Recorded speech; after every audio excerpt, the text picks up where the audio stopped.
Welcome to my channel. నేను మీ శ్రీనివాస్ రెడ్డి. రాఖీ పౌర్ణమి, ఈ రాఖీ పండుగ ఎంతో విశిష్టమైంది. అంటే ప్రతి సంవత్సరం మనకు రాఖీ పండుగ వస్తుంటుంది. దానికంటూ ఒక ప్రత్యేకమైనటువంటి గుర్తింపు ఉంటుంది.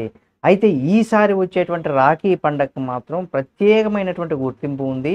అది కూడా 95 సంవత్సరాల తర్వాత ఇది రావడం అనేది కూడా ఒక అద్భుతమైనటువంటి యోగం వచ్చిందని కూడా చెప్పుకోవచ్చు.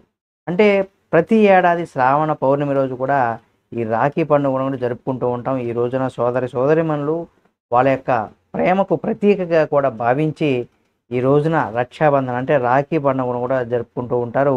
అయితే ఈ రాఖీ పండుగ మనకు ఆగస్టు 9వ తేదీన దేశవ్యాప్తంగా కూడా జరుపుకోనున్నారు. అయితే ఈసారి కొంతమంది ఎవరైతే పురోహితులు అంటే అస్ట్రాలజర్స్ ఎవరైతే ఉన్నారో వాళ్ళు చెప్తున్న దాని ప్రకారం కొన్ని దశాబ్దాల తర్వాత ఈ ఏడాది రాఖీ పండుగ 2025లో అరుదైనటువంటి మహాయోగం ఏర్పడబోతుంది. అంటే 1930 తర్వాత ఈ ఏడాది అంటే 2025లో ఈ రాఖీ పండుగ రోజున ఒక మహా అద్భుతమైనటువంటి యోగాలు కూడా వస్తున్నాయని కూడా చెప్తున్నారు. అవి ఏంటి అనేది చూసే ముందు మీరు కనుక మన ఛానల్ ఫస్ట్ టైం చూస్తూ ఉంటే సబ్స్క్రైబ్ చేసుకొని పక్కన మన బెల్ బటన్ నొక్కండి. ప్రతి ఒక్కరు కూడా రాఖీ పండుగ శుభాకాంక్షలు మన ఛానల్ తరపున నేను కూడా తెలియజేస్తున్నాను. మీరు కూడా కామెంట్ రూపంలో రాఖీ పండుగ శుభాకాంక్షలు తెలియచేయండి. మీరు మీ సోదరులకు రాఖీ కట్టారా లేదా, రాఖీ పండుగకు సంబంధించి మీరేమనుకుంటున్నారో కూడా కామెంట్ రూపంలో తెలియచేయండి.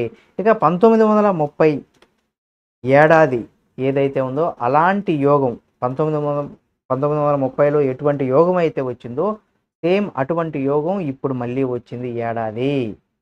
అయితే ఈ ఏడాది రాఖీ పండుగ రోజున ఇతర శుభయోగాలు కూడా ఉన్నాయని కూడా పండితులు అయితే చెబుతూ ఉన్నారు. ఈ రాఖీ పండుగ రోజున లక్ష్మీనారాయణునికి పూజించి రాఖీ కడితే ఒక శుభ ఫలితాలు కూడా ఉంటాయని కూడా చెప్తున్నారు. పంచాంగం ప్రకారం మనం చూసినట్లయితే ఈ అంటే 2025 శ్రావణ పౌర్ణమి మనకు తిథి ఆగస్టు 8వ తేదీన మధ్యాహ్నం 12 గంటల 12 నిమిషములకు కూడా ప్రారంభమవుతుంది. అనంతరం ఆగస్టు 9వ తేదీ 1 గంట 24 నిమిషాల వరకు కూడా ఈ శ్రావణ పౌర్ణమి తిథి అయితే ముగుస్తుందని కూడా చెప్పుకోవచ్చు. కాబట్టి రాఖీ పండుగను ఆగస్టు 9వ తేదీన నిర్వహించుకుంటూ ఉంటారు. ఇక ఆగస్టు 9వ తేదీన రాఖీ పండుగ రోజున సౌభాగ్య యోగం కూడా ఏర్పడుతుంది. ఈ ఆగస్టు 9వ తేదీ నుంచి కూడా 10వ తేదీ వరకు కూడా ఇది ఉంటుంది. కాబట్టి అనంతరం శోభన యోగం కూడా ఇక్కడ ఏర్పడుతుంది. అంతేకాకుండా ఆగస్టు 9వ తేదీన ఉదయం 5 గంటల 47 నిమిషాల నుంచి కూడా ప్రారంభమై మధ్యాహ్నం 2 గంటల 23 నిమిషాల వరకు కూడా ఉంటుంది. ఇది సర్వద్ద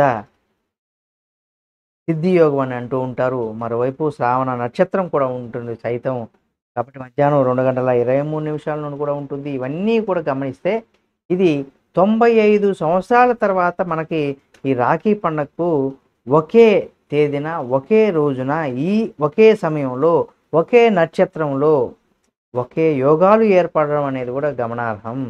కాబట్టి ఈ ఏడాది అత్యంత శుభయోగాలు ఉన్నాయని ఈ రాఖీ పండుగను నిర్వహించుకోనున్నాం. కాబట్టి ఈ రాఖీ కట్టడానికి ఆగస్టు 9వ తేదీ ఉదయం 5 గంటల 21 నిమిషాల నుండి మధ్యాహ్నం 1 గంట 24 నిమిషాల వరకు కూడా శుభ సమయంగా చెప్పుకోవచ్చు. ఈ సమయంలో రాఖీ కడితే శుభ ఫలితాలు కూడా ఉంటాయి. అంటే రాఖీ కట్టినప్పుడు ఎన్ని ముడులు వేయాలి అనేది కూడా చాలా మందిలో డౌట్ ఉంటుంది. అంటే రాఖీ పౌర్ణమి రోజున సోదరి తన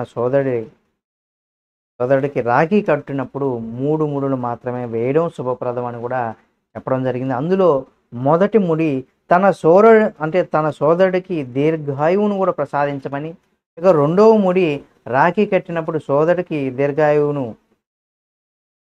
దీర్ఘాయుషు అలాగే దీర్ఘాయువును కూడా అందిస్తున్నాని, ఇక మూడో ముడి వారి యొక్క అనుబంధాన్ని కొంత మాధుర్యంగా పెంచుతుందనేసి కూడా ఒక నమ్మకంతో ఆయుషు ఆరోగ్యం వాళ్ళ మధ్య మంచి అనుబంధం ఉండాలనేది కూడా ఆ రకంగా 3 ముళ్ళు వేస్తారని కూడా చెప్పుకోవచ్చు.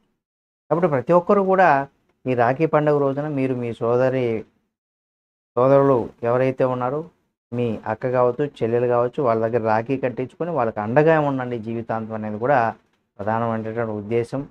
కృష్ణుడు కూడా ద్రౌపది కృష్ణుడికి దెబ్బ తగిలినప్పుడు ద్రౌపది కొంగు జించి ఆ దెబ్బకు కడుతుంది తన చీర కొంగుతో కట్టినప్పుడు, అప్పుడు నేను నీకు రక్షగా ఉంటానని కృష్ణుడు కూడా వరమిస్తాడు.